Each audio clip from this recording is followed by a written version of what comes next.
আজকে আমাকে বিড়ি খাওয়া ভাই আজকে কইতেছি, তোমরাও লক্ষ্য করে রাখবা।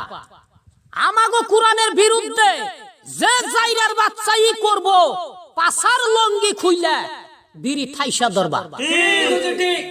বাপ দাদা 14 পুস্তান গুজরে গেল, কোনদিন শুনলাম না কোরআনের আয়াত ভুল।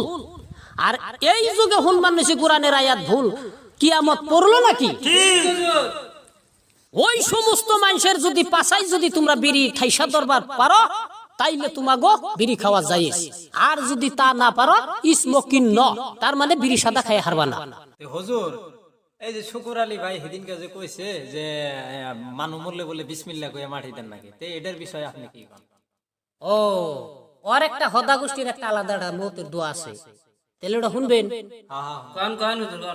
অগ যদি হত্যা গোষ্ঠীর কেউ যদি মরে, তাহলে ওরা এই দোয়া পাঠ করে, হাতিয়া হুতিয়া কবরে ঢুকিয়া পারিয়া পুরিয়া কবর ঢাকিয়া আংনেং নু মুজাং ঘিটিংটা রাইস সবাই মানে প্রাণ। এটা হলো হত্যা গোষ্ঠীর কেউ যদি মরে, ওরা এই দোয়া কইয়া কবরে ঢাকিয়া থয় পারিয়া পুরিয়া। বুঝলেন তো?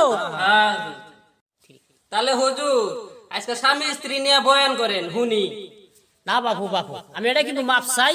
আমি এই কিনা একবার কইবার যায় দাবার খাইয়াইছি, আমি এই সমস্ত পেশা না, অন্য যদি আছে তাহলে হেগিনা কন না হুজুর, আজকে এটাই কর নাকবো।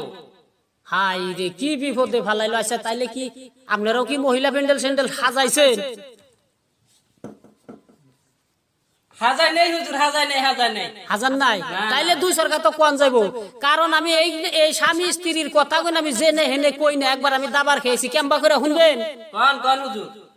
আমি গেলাম খাইজানি গ্রামে জলসা শুনবার নিগে, কোনকর কুমুড়ির মানুষ আমার দেইখা কইলো, কয় হুজুর, কয় আপনি 10টা মিনিট মঞ্চে উঠে 2-4 কথা আমাগো টুক কন, আমরা শুনু। তে আমি কইলাম তাহলে উঠলাম, তাগো সালাম দিলাম, সালাম ফিরাইলো, ভালো মন্দর কথা জিগাইলাম, তারা ভালো থাকা বুলাও কইলো। হাল্লা চিল্লা করেন না, ওয়াস মন দে শুনেন কি কই। ভাই মোহতারাম দোস্তর বুজুর্গণ, ও আমার ভাইরা গো, তোমরা কিন্তু বউয়ের কথা শুনবা না। যদি তোমরা বউয়ের কথা শুনো, তাইলে কিন্তু বউয়ে তোমাগো ছাড়বো না। তোমাগো দিয়া থালি বাসন ধোয়াইবো, তোমাগো দিয়া ঘর জারাইবো, তোমাগো দিয়া রান্না বান্না করাইবো। কে ভাই, তোমরা পুরুষ কুলে জন্ম পাইছ, চাপাই রাখবা দাড়ি, আর মাঝে মাঝে দিয়া রাখবা পাতলা বাড়ি। ভাই এই কথাটা কইছি, আমি কিন্তু জানি না ভাই, আমার মঞ্চের বুগালে মহিলা প্যান্ডেল বল্লার সাইকের মতন দেহে উইঠাই আইছে।